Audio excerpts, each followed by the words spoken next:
The United States just lost a war it didn't even know it was fighting. While Washington celebrates military victories and economic growth numbers, the real battlefield has shifted to something much more dangerous: the war for the global payment system. This week, something unprecedented happened in the shadows of international finance. Brazil quietly activated the BRICS bridge system, and for the first time in 80 years, major economies completed cross-border transactions without touching a single US bank. The American media is not reporting this story, but I can tell you, as someone who spent decades inside the system, this is not just another trade deal. This is the financial equivalent of splitting the atom, and the explosion is coming. You see, the United States has enjoyed what we call monetary imperialism for nearly a century. Every time you buy oil, coffee, or electronics anywhere in the world, those transactions flow through New York banks. Washington collects a tax on every trade, every investment, every breath of the global economy. But that monopoly just ended, and most people don't even realize it happened. My name is Paulo Nogueira Batista Jr. I served as executive director at the International Monetary Fund.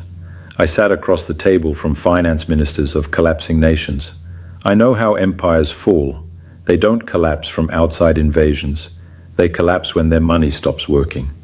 And the American money is about to stop working. Let me explain what happened this week in Brazil.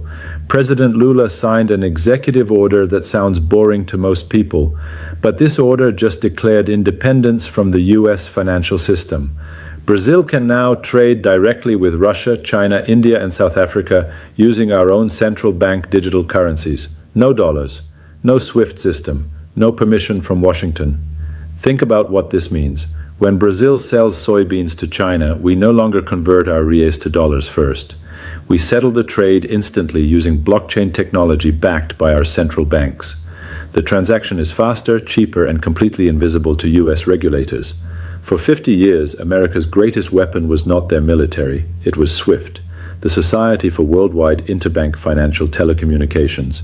Every international bank transfer in the world flows through this Belgian company controlled by the US Treasury until now. The BRICS bridge is not just an alternative to SWIFT.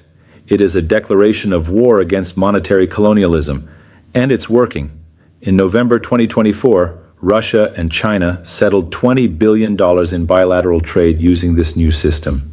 In December, India and Brazil completed energy transactions worth $15 billion.